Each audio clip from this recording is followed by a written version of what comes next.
brought to you by Sensodent K.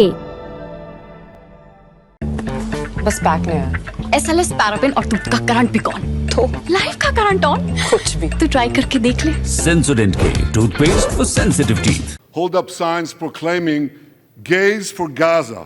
They might as well hold up signs saying chickens for KFC. अभी आप Israel के प्रधानमंत्री Benjamin Netanyahu को सुन रहे थे, जो इन दिनों अमेरिका के दौरे पर हैं। मकसद है गाजा जंग की आलोचनाओं के बीच मिलिट्री और डिप्लोमेटिक सपोर्ट जीतना। इसको 2 डे पब्लिक डिप्लोमेसी कहा जा रहा है। नेतन्याहू अपनी कोशिशों में कितने सफल हुए ये आने वाले दिनों में पता चलेगा। वो जब होगा तब होगा। इस बीच भारत ने एक बड़ा मोर्चा फतेह कर लिया है।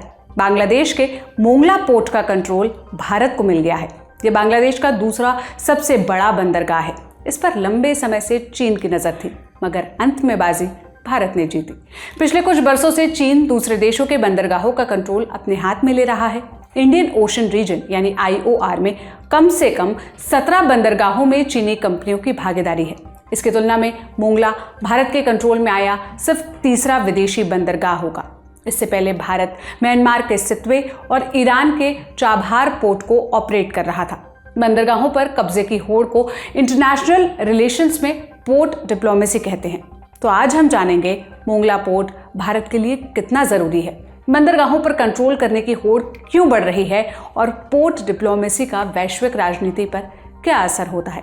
नमस्ते, मेरा नाम सोनल है और आप देखना शुरू कर चुके हैं ललन टॉप का अंतर्राष्ट्रीय प्रसंगों से जुड़ा रोजाना का कार्यक्रम दुनियादारी, जहां आज बात पोर्ट डिप्लोमेसी की। पोर्ट का शाब्दिक अर्थ होता है बंदरगाह। बंदरगाह को आप समंदर के किनारे बना स्टेशन कह सकते हैं। वहां से पानी वाले जहाज सामान या यात्रियों को लेकर रवाना होते हैं। उनकी लैंडिंग भी किसी बंदरगाह पर ही होती है। भारत के कुछ बड़े बंदरगाह हैं, जैसे कोलकाता, विशाखापट्टनम, चेन्नई, तूतीकोरिन, कोच्चिन, मुंद्रा आदि। चूंकि दुनिया में सबसे ज़्यादा व्यापार समंदर के रास्ते होता है, इसलिए इन बंदरगाहों की अहमियत काफ़ी बढ़ जाती है। जिस देश का जितना ज़्यादा बंदरगाहों पर कंट्रोल होगा, उसकी ताकत उतनी ज़्यादा होगी। एक तो वो ग्लोबल ट्रेड को नियंत्रित कर सकता है। दूसरी बात, जंग की स्थिति में सप्लाई चेन को बंद करने की धमकी दे सकता है। साउथ एशिया में 2 बड़ी शक्तियां हैं, भारत और चीन। भारत को चीन से कई मोर्चों पर चुनौती मिलती है। चीन की साम्राज्यवादी मंशा भी खतरनाक मोड़ ले रही है। बॉर्डर पर अतिक्रमण की साजिश के साथ साथ वो भारत को घेरने की योजना पर काम कर रहा है। उसने भारत के इर्द गिर्द कई अहम बंदरगाहों को अपने कंट्रोल में लिया है। श्रीलंका का हम्बनटोटा और पाकिस्तान का ग्वादर दोनों सबसे बड़े उदाहरण हैं। हालांकि समंदर में चीन का प्रभाव यहीं तक सीमित नहीं है। 2 तथ्य से इसको समझते हैं। नंबर 1, दुनिया के 10 सबसे व्यस्त बंदरगाहों में 6 चीन में हैं। शंघाई पोर्ट तो पहले नंबर पर आता है। इसके जरिए चीन अपना सामान पूरी दुनिया तक पहुंचाता है। और नंबर 2, वॉशिंगटन पोस्ट की रिपोर्ट के मुताबिक चीन दुनिया भर में लगभग 100 पोर्ट्स को कंट्रोल करती है। उनमें या तो उसकी हिस्सेदारी है या उसका मालिकाना हक है। ये बंदरगाह 50 से अधिक देशों में फैले हैं। 2013 से पहले तक चीन की हिस्सेदारी वाले पोर्ट्स की संख्या 44 थी। फिर शी जिनपिंग ने one belt one road OBOR की शुरुआत की। इसको अब belt and road initiative BRI के नाम से जाना जाता है। इसके तहत चीन ने दुनिया भर में व्यापार मार्ग बनाने की पहल की। जिन देशों में आधारभूत संरचना नहीं थी, वहां मदद का वादा किया, जैसे कि सड़क बनवाने, रेल लाइन बिछाने, सोलर प्लांट्स तैयार करने और बाकी सब चीज़ों में। दूसरा प्लान एशिया से अफ्रीका के रास्ते यूरोप तक एक समुद्री रास्ता तैयार करने का है। BRI इतिहास की सबसे महंगी परियोजनाओं में से एक है। जिनपिंग इसको प्रोजेक्ट ऑफ द सेंचुरी कहते हैं। इसके मकसद से चीन ने बंदरगाहों पर फोकस किया। जिस भी बंदरगाह में चीन पैसा लगाता, उसका कुछ स्टेक वो अपने पास रख लेता। हमने इसको और विस्तार से समझने के लिए सोसाइटी फॉर पॉलिसी स्टडीज के डायरेक्टर और भारतीय नौसेना के पूर्व अधिकारी C उदय भास्कर से बात की। हमने उनसे पूछा कि बेल्ट एंड रोड इनिशिएटिव चीनी राष्ट्रपति शी जिनपिंग का ड्रीम प्रोजेक्ट है। इसके तहत चीन ने बंदरगाहों को डेवलप करने पर सबसे ज्यादा जोर दिया है। चीन की दूसरे देशों के बंदरगाहों में इतनी दिलचस्पी आखिर क्यों रहती है? वो पोर्ट्स के जरिए क्या हासिल करना चाहता है? ये बात सही है कि राष्ट्रपति, चाइनीज राष्ट्रपति, चीन के राष्ट्रपति शी जिनपिंग साहब के लिए BRI एक व्यक्तिगत रूप से एक बहुत बड़ा मेगा प्रोजेक्ट है। अगर हम लेगेसी की बात करें तो मुझे लगता लगता है कि शी जिनपिंग साहब जो हैं BRI को और उसकी सफलता चीन के लिए एक अपना पर्सनल स्टैंप या पर्सनल विरासत वाली लेगेसी वाली दायरे में वो उसको देखते हैं।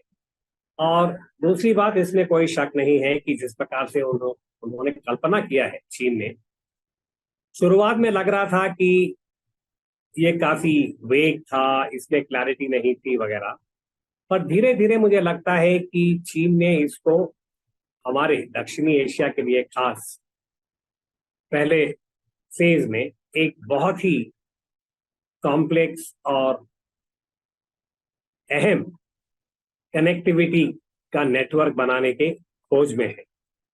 यदि वो सफल होते हैं तो पूरे व्यापार के लिए और कनेक्टिविटी के लिए, यानी कि जो ट्रांसपोर्ट और ट्रेड के लिए, इसका बहुत ही सकारात्मक असर होगा चीन के दृष्टिकोण से, चीन के हितों के लिए।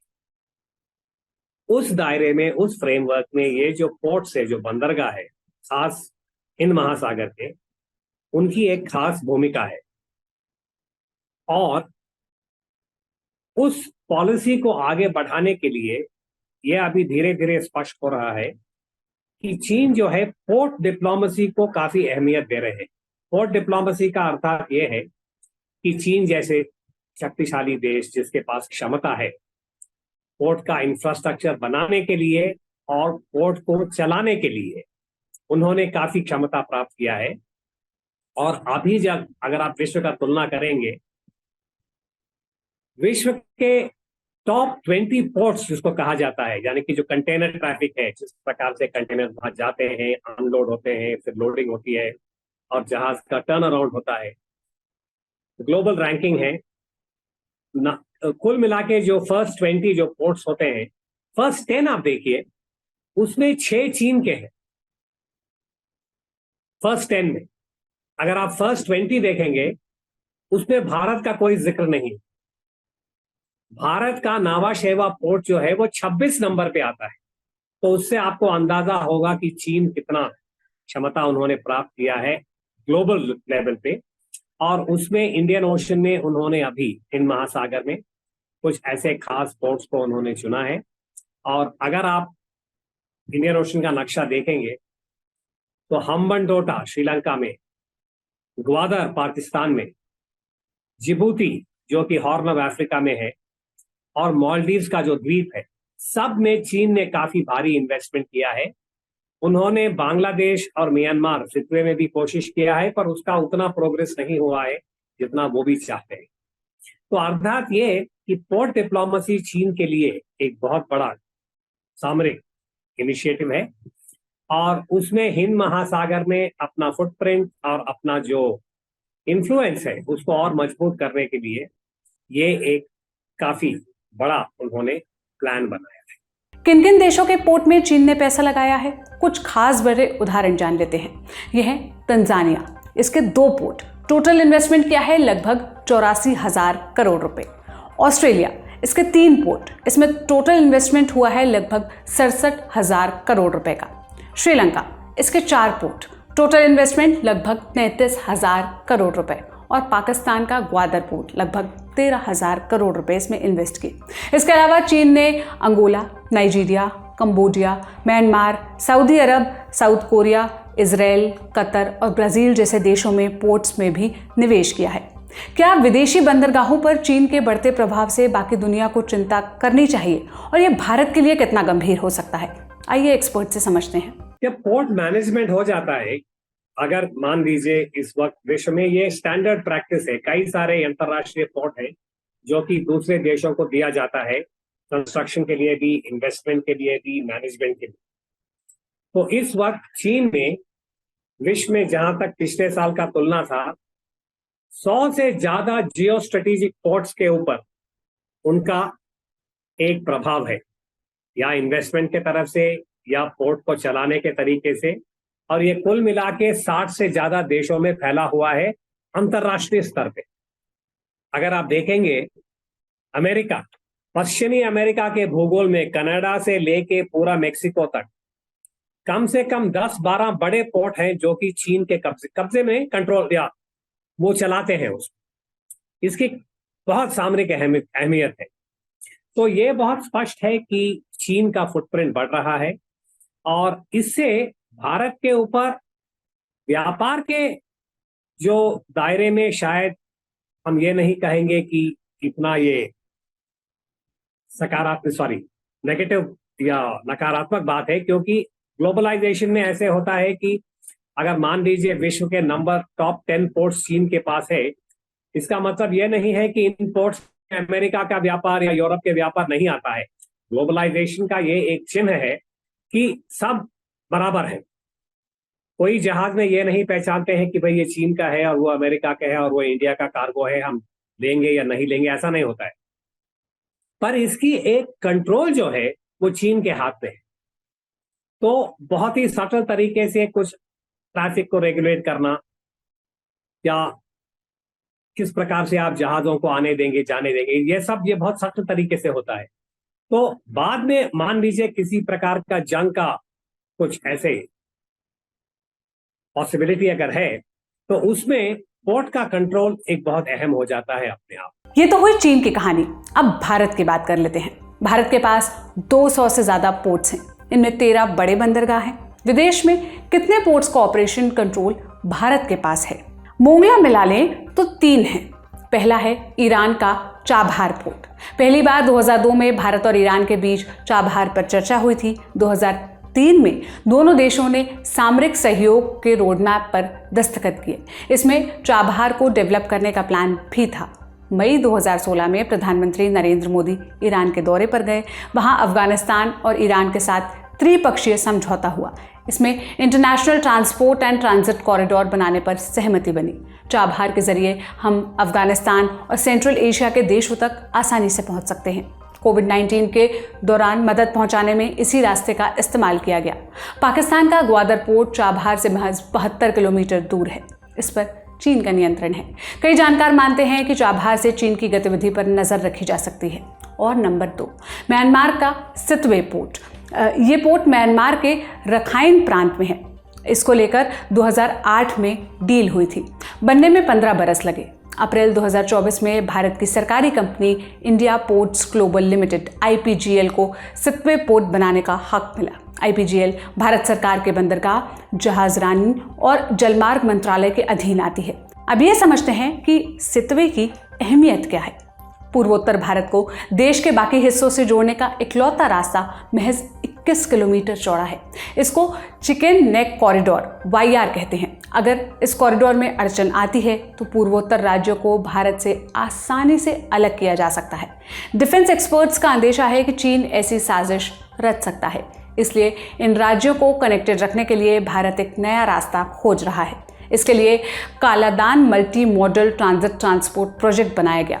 इसी प्रोजेक्ट के तहत सितवे प्रोजेक्ट का संचालन भारत ने अपने हाथ में लिया था। कालादान प्रोजेक्ट के तहत कोलकाता के पूर्वी बंदरगाह को म्यांमार के सितवे बंदरगाह से जोड़ा जाएगा। फिर सितवे को कालादान नदी जलमार्ग के जरिए म्यांमार के पलेतवा पोर्ट से जोड़ा जाएगा। आगे सड़क के जरिए मिजोरम के जोरिनपोई को कनेक्ट किया जा सकता है और इसके तहत पूर्वोत्तर भारत तक पहुंचने का एक और वैकल्पिक रास्ता मिल जाता है। 24 जुलाई 2024 को इस पोर्ट पर भारत का 100वां जहाज पहुंच चुका है। अब तीसरे नंबर के विदेशी पोर्ट की तरफ चलते हैं, जो बांग्लादेश के मोंगला में है। 24 जुलाई को भारत और बांग्लादेश के बीच ये डील फाइनल हुई। इस पोर्ट के एक टर्मिनल को IPGL चलाने वाली है। अभी डील को लेकर कोई और जानकारी बाहर नहीं आई है। जैसा कि हमने पहले भी बताया, इस पोर्ट पर चीन की भी नज़र थी, मगर बांग्लादेश ने ये डील भारत के साथ साइन की है। हालांकि बांग्लादेश के सबसे बड़े चटगांव पोर्ट में चीन की हिस्सेदारी पहले से है। हमने C उदय भास्कर से पूछा, मोंगला पोर्ट भारत के लिए आखिर कितना अहम है? क्या इस डील को चीन के लिए झटका माना जा सकता है?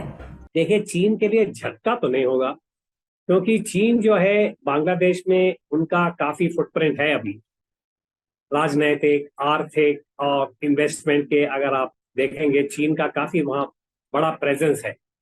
तो झटका तो नहीं होगा, पर वो अपने आप बांग्लादेश के साथ कुछ और भी पोर्ट्स के वो लोग शामिल हैं, जैसे चिटागोंग है, वहाँ पे काफी उनका एक प्रभाव है। जापान का भी है, इंडिया का भी है। तो बांग्लादेश जो है वो सब देशों के साथ अपना एक प्रकार का पार्टनरशिप उन्होंने बनाया है।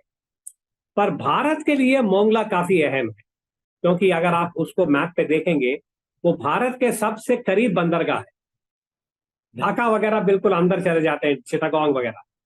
और हमारे नॉर्थ ईस्ट के लिए भी अगर हम मोंगला को सही प्रकार से उसको बहुत एक एफिशिएंट पोर्ट बनाएंगे तो वहां से भारत के नॉर्थ ईस्ट के जो भी स्टेट्स हैं जिनके लिए कनेक्टिविटी एक बहुत बड़ा चुनौती है, वो काफी उनको फायदा हो सकता है।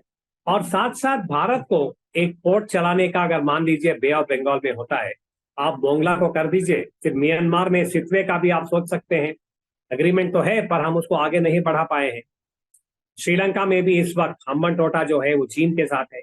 जितने भी छोटे देश हैं वो ये इंडिया चाइना के ऊपर वो इस प्रकार का कंपटीशन भी वो चाहते हैं ताकि उनको भी बेटर टर्म्स मिले, फायदा मिले वगैरह। तो कहते हैं ना अंग्रेजी में कि don't put all your eggs in one basket.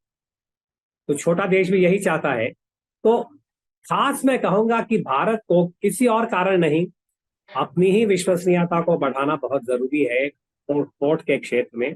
और ये बहुत एक अजीब बात है कि आप बार बार हम चाहते हैं कि हम विश्व के नंबर 3 इकोनॉमी बन जाएंगे। कहा जाता है कि अगले 5-7 साल में भारत जो है नंबर 3 इकोनॉमी होगा, $5 ट्रिलियन इकोनॉमी। अगर आप $5 ट्रिलियन इकोनॉमी बनना चाहते हैं तो वो व्यापार के आधारित होगा। और व्यापार को अगर बढ़ोतरी देना है तो आपके बंदरगाह विश्व के नंबर 10 में होना चाहिए, कम से कम नंबर 15 में होना चाहिए। तो हम 26 में हैं। तो अगर आप पोर्ट इंफ्रास्ट्रक्चर बनाने में, चलाने में उसकी एफिशिएंसी आप बढ़ा सकते हैं तो भारत के पोर्ट्स भी प्रभावित होंगे। मोंगला डील से बांग्लादेश क्या हासिल करना चाहता है? भारत को किन बातों पर ध्यान रखने की जरूरत है? भाई सीधी सी बात है, किसी भी देश को अगर आप पोर्ट को डेवलप करेंगे तो आपका ट्रेड बढ़ जाएगा, ट्रेड की एफिशिएंसी। बांग्लादेश अभी गारमेंट्स के ऊपर बहुत आधारित है। वो एक इंपोर्ट एक्सपोर्ट देश, यानी कि उनका जो इकोनॉमी है, जीडीपी है, वो इंपोर्ट एक्सपोर्ट के ऊपर आधारित है। और इस वक्त विश्व में काफी उथल है। तो अगर मोंगला को आप एक एफिशिएंट पोर्ट बना देंगे, मॉडर्न पोर्ट, तो जहाज का टर्न अराउंड टाइम अगर बेहतर होता है, मान लीजिए अभी मुझे अंदाजा के लिए आप कह सकते हैं कि मोंगला का टर्न अराउंड टाइम 4 दिन है। अगर इंडिया उसको और बढ़ोतरी देता है और उसको अगर आप 3 दिन भी बनाएंगे तो बहुत असर होगा बांग्लादेश के ट्रेड के लिए। और साथ साथ मोंगला से बांग्लादेश जो है वो अपना व्यापार इंडिया के नॉर्थ ईस्ट तक पहुंचा सकता है। और नॉर्थ ईस्ट के पास जो भी रिक्वायरमेंट्स अगर बांग्लादेश पूरा कर सकता है तो आप रीजनल कनेक्टिविटी को बढ़ोतरी देंगे। ये बिम्स्टेक का एक उद्देश्य है। तो बांग्लादेश के लिए 2 प्रकार के फायदा हो सकते हैं, एक अपनी डोमेस्टिक इकोनॉमी, दूसरा रीजनल कनेक्टिविटी के लिए हो सकता है कि म्यांमार और थाईलैंड जैसे देश भी मोंगला को भारत के नॉर्थ ईस्ट और भारत के उन प्रांतों और नेपाल तक जाने के लिए मोंगला को इस्तेमाल कर सकते हैं। भारत की मैरीटाइम सिक्योरिटी के लिए बांग्लादेश कितना जरूरी है? ये सवाल हमने पूछा इंडिया फाउंडेशन के डायरेक्टर और भारतीय नौसेना में अधिकारी रहे कैप्टन आलोक बंसल से। सुनिए। देखिए, भारत की मैरीटाइम सिक्योरिटी ही नहीं, भारत की विदेश नीति, भारत की सुरक्षा नीति के लिए बांग्लादेश बहुत ही महत्वपूर्ण, क्योंकि अगर आप देखें बांग्लादेश से मैत्रीपूर्ण संबंध आपके उत्तर पूर्व क्षेत्र की शांति के लिए बहुत ही आवश्यक है। और साथ ही साथ जो समुद्रिक सुरक्षा है, मैरीटाइम सिक्योरिटी, उसके लिए भी बांग्लादेश के साथ आपके अच्छे संबंध होने बहुत आवश्यक है। पूर्व डिप्लोमेसी में भारत चीन की तुलना में काफी पीछे है। जहां चीन का कंट्रोल दुनिया भर के 100 से ज्यादा बंदरगाहों पर है, वहीं भारत सिर्फ 3 पर पहुंच सका है। इस क्षेत्र में दबदबा बढ़ाने के लिए भारत क्या क्या कर सकता है? भारत को किस इलाके पर फोकस करना चाहिए? देखिए, हमारी प्रोजेक्ट इम्प्लीमेंटेशन जो कैपेसिटी है वो बहुत ही खराब रही है। हम अभी तक कालादान मल्टी मॉडल प्रोजेक्ट नहीं कर पाए। हमें हम्बनटोटा ऑफर हुआ था, हमने नहीं लिया क्योंकि हमारी कैपेबिलिटी नहीं। हमारे यहाँ दुर्भाग्यवश नौकरशाही इतनी हावी है सरकार के ऊपर कि जो भी प्रोजेक्ट्स होते हैं उसमें अधिकतर आईएएस ऑफिसर्स जो है प्रोजेक्ट डायरेक्टर्स और डायरेक्टर्स बन के चले जाते हैं और जो किसी भी कार्य को कभी भी समय पे कंप्लीट नहीं कर पाते।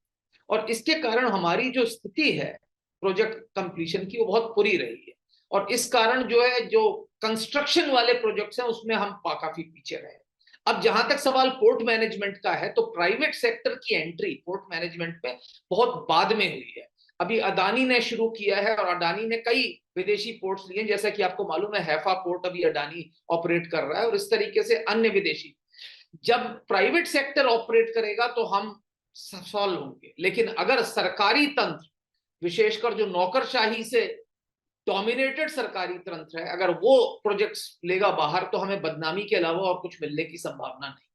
तो और कई बार क्या है कि लोग ये सोचते हैं कि अगर चीन पोर्ट चला रहा है तो चीन का प्रभाव बढ़ गया या दबदबा बढ़ गया, ऐसा नहीं है। और एक और चीज हमें समझनी चाहिए कि बांग्लादेश एक सॉवरेन सार्वभौम राष्ट्र है और एक बहुत बड़ा राष्ट्र है जनसंख्या की दृष्टि से, और कई बार लोग उसको ऐसा ट्रीट करना चाहते हैं जैसे कि वो भारत का हिस्सा हो।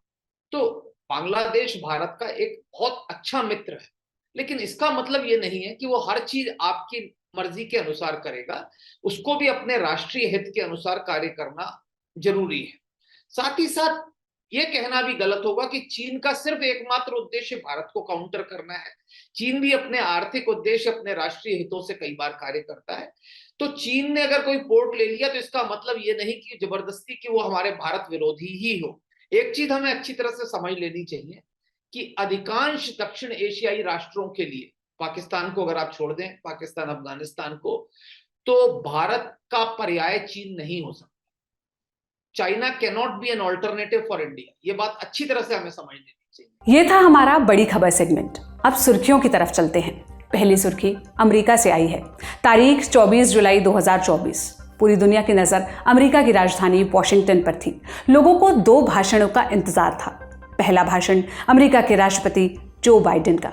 राष्ट्रपति चुनाव से हटने के बाद वो पहली बार जनता को संबोधित करने वाले थे। बाइडेन 16 जुलाई को कोरोना वायरस से संक्रमित हुए थे। फिर डेलावेयर वाले वो अपने घर चले गए थे आइसोलेट होने के लिए। वहाँ उन्होंने राष्ट्रपति चुनाव से नाम वापस लेने का फैसला किया। 21 जुलाई को चिट्ठी भी जारी की, लिखा पार्टी और देश के हित में नाम वापस ले रहा हूँ। फिर उन्होंने उपराष्ट्रपति कमला हैरिस को अपना समर्थन दिया। ये सारा ऐलान लिखित रूप में हो रहा था। बाइडेन पब्लिक के सामने नहीं आ रहे थे। वो आए 24 जुलाई को व्हाइट हाउस से बोले, मैंने पार्टी को एकजुट रखने के लिए नाम वापस लिया। अमेरिकी लोकतंत्र को बचाने के लिए हमारा साथ रहना बेहद जरूरी है। The sacred cause of this country is larger than any one of us. And those of us who cherish that cause cherish it so much. The cause of American democracy itself must unite to protect it. You know, in recent weeks it's become clear to me that I need to unite my party in this critical endeavor. You know, there is a time and a place for long years of experience in public life. But there's also a time and a place for new voices, fresh voices, yes, younger voices. And that time and place is now. America's an idea. An idea is stronger than any army, bigger than any ocean, more powerful than any dictator or tyrant. Kamala Harris पर Biden बोले, मैंने अपनी पसंद बता दी है। वो मजबूत और सक्षम है। उन्होंने शानदार लीडर के तौर पर काम किया है। सुनिए। Just a few months, the American people will choose the course of America's future. I made my choice. I've made my views known. I would like to thank our great Vice President Kamala Harris. She's experienced, she's tough, she's capable. She's been an incredible partner to me and a leader for our country. अब चलते हैं दूसरे भाषण की तरफ। यह हुआ Capitol Hill पर। कैपिटल हिल पर अमेरिका की संसद और दूसरी सरकारी इमारतें हैं। वहां 24 जुलाई को एक मेहमान ने दस्तक दी। नाम बेंजामिन नेतन्याहू, इजराइल के प्रधानमंत्री। वो अमेरिकी संसद के संयुक्त सत्र को संबोधित करने पहुंचे थे। उससे पहले फिलिस्तीन समर्थक प्रदर्शनकारियों ने हंगामा कर दिया। वे संसद की इमारत तक पहुंच गए, नेतन्याहू के खिलाफ नारेबाजी की। उनको रोकने में पुलिस को काफी मशक्कत करनी पड़ी। खैर, हंगामे से इतर नेतन्याहू का संसद में भव्य स्वागत हुआ। सांसदों ने उनकी एंट्री पर कई मिनट तक तालियां बजाई। नेतन्याहू के भाषण में अमेरिका से मिलने वाली सैन्य मदद, गाजा का भविष्य और ईरान का मुद्दा छाया रहा। किसके लिए, वो आखिर क्या क्या बोले, आइए एक एक कर ये समझते हैं। सैन्य मदद पर नेतन्याहू ने कहा, हमें जल्दी जल्दी हथियार दीजिए, हम बहुत जल्द अपना मिशन पूरा करेंगे। सुनिए। Fast tracking U.S. military aid can dramatically expedite an end to the war in Gaza and help prevent a broader war in the Middle East. In World War II, as Britain fought on the front lines of civilization, Winston Churchill appealed to Americans with these famous words: "Give us the tools and we'll finish the job." Today, as Israel fights on the front line of civilization, I too appeal to America. Give us the tools faster and we'll finish the job faster. Gaza के भविष्य पर Netanyahu बोले, हमारा कब्जे का कोई इरादा नहीं है, मगर हमें वहां का सिक्योरिटी कंट्रोल चाहिए ताकि वहां फिर से आतंकवाद ना पनप सके। The day after we defeat Hamas, a new Gaza can emerge. My vision for that day is of a demilitarized and de-radicalized Gaza. Israel does not seek to resettle Gaza, but for the foreseeable future, we must retain overriding security control there to prevent the resurgence of terror, to ensure that Gaza never again poses a threat to Israel. Netanyahu ने Iran को सीधे सीधे निशाने पर भी लिया। कहा, America में इजराइल विरोधी प्रोटेस्ट में ईरान पैसा दे रहा है। हमारा दुश्मन आपका दुश्मन है, हमारी जीत आपकी जीत है। For all we know, Iran is funding the anti-Israel protests that are going on right now outside this building. Not that many, but they're there, and throughout the city. Well, I have a message for these protesters. When the tyrants of Tehran, who hang gays from cranes and murder women for not covering their hair, are praising, promoting, and funding you, you have officially become Iran's useful idiots.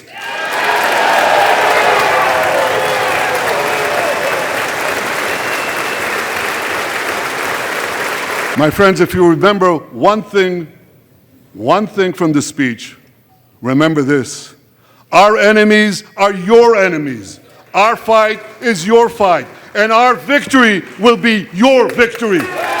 Netanyahu के संबोधन को कैसे देखा जा रहा है? उनका भाषण 1 घंटे से अधिक समय तक चला। फोकस 3 चीजों पर रहा। गाजा में हम जो कर रहे हैं वो बिल्कुल सही है। जितनी जल्दी हथियार मिलेगा उतनी जल्दी जंग खत्म होगी, और जंग के बाद गाजा का सिक्योरिटी कंट्रोल हम अपने पास रखेंगे। नेतन्याहू के भाषण पर अमेरिकी संसद बटी दिखी। पॉलिटिको की रिपोर्ट के मुताबिक डेमोक्रेटिक पार्टी के कई सांसदों ने बॉयकॉट किया। हालांकि रिपब्लिकन पार्टी के सांसद उनके समर्थन में खड़े रहे। नेतन्याहू ने अपने भाषण में बाइडेन के साथ साथ पूर्व राष्ट्रपति डोनाल्ड ट्रंप का भी शुक्रिया अदा किया। इसी बरस अमेरिका में राष्ट्रपति चुनाव होने वाला है। इसमें ट्रंप की वापसी की संभावना जताई जा रही है। नेतन्याहू 26 जुलाई को उनसे मिलने वाले हैं। इसमें अमेरिका इजराइल संबंध के भविष्य पर चर्चा हो सकती है। उससे पहले नेतन्याहू का बाइडेन और कमला हैरिस से मिलने का प्लान है। जानकारों का मानना है कि भाषण से ज़्यादा अहम ये मीटिंग्स होने वाली हैं। अब आज की दूसरी और अंतिम सुर्खी की तरफ चलते हैं। ये पासपोर्ट रैंकिंग से जुड़ी है। हेनली पासपोर्ट इंडेक्स ने 2024 में अपनी रिपोर्ट जारी की है। इसमें दुनिया के सबसे ताकतवर पासपोर्ट्स की जानकारी है। भारत को पिछले बरस की तुलना में 2 स्थान का फायदा हुआ है। भारत का पासपोर्ट दुनिया में 82वें स्थान पर है। पिछले साल 84वां स्थान मिला था। टॉप पर कौन से देश हैं? पहले नंबर पर सिंगापुर, उसके बाद फ्रांस, फिर जर्मनी, इटली, जापान और स्पेन का नंबर आता है। सबसे नीचे कौन से देश हैं? इसमें अफगानिस्तान का पासपोर्ट दुनिया में सबसे कमज़ोर माना गया। उससे ऊपर सीरिया, इराक, यमन और पाकिस्तान का नाम है। ताकतवर और कमज़ोर पासपोर्ट का आखिर मतलब क्या होता है? पासपोर्ट की ताकत से ग्लोबल लेवल पर किसी देश की स्थिति का पता चलता है। जिस देश की छवि या ग्लोबल पोजीशनिंग बेहतर होती है, उस देश के नागरिकों को दुनिया में कहीं ट्रैवल करने में ज़्यादा आसानी रहती है। उन्हें एयरपोर्ट्स पर चेकिंग से कम जूझना होता है। ज़्यादातर जगहों पर वीज़ा ऑन अराइवल की सुविधा मिलती है। जैसे सिंगापुर के पासपोर्ट पर 195 देशों में बिना वीज़ा के जाया जा सकता है। अमेरिका के पासपोर्ट पर 186 देशों का डायरेक्ट एक्सेस मिलता है। वहीं भारत के पासपोर्ट पर 58 देशों में बिना वीजा के एंट्री मिलती है। जिन देशों की राजनीतिक या आर्थिक हालत खराब हो, या जहां सिविल वॉर का खतरा हो, या जिनसे दूसरे देशों को जोखिम महसूस होता हो, उनके नागरिकों को कहीं आने जाने में मुश्किल आती है। अधिकतर देश उनको वीजा देने में देर करते हैं या मना कर देते हैं। ऐसे देशों का पासपोर्ट कमजोर माना जाता है। अब कैसे डिसाइड होती है ये पासपोर्ट की रैंकिंग? आइए ये समझते हैं। इसके लिए आमतौर पर 3 चीजों का आकलन किया जाता है। नंबर 1, कितने देशों में बिना वीजा एक्सेस मिला है। नंबर 2, उस देश के दूसरे देशों के साथ डिप्लोमेटिक संबंध कैसे हैं। और नंबर 3, किन देशों के साथ अंतर्राष्ट्रीय समझौते किए हैं। तो आज का दुनियादारी यहीं पर समाप्त होता है। आपको कैसा लगा, आप क्या कहना चाहते हैं, कमेंट में बताइएगा। देश और दुनिया की दिलचस्प और ज़रूरी खबरों पर हमारी नज़र बनी रहेगी। आप हमारे साथ बने रहिए। शुक्रिया, शुभ रात्रि।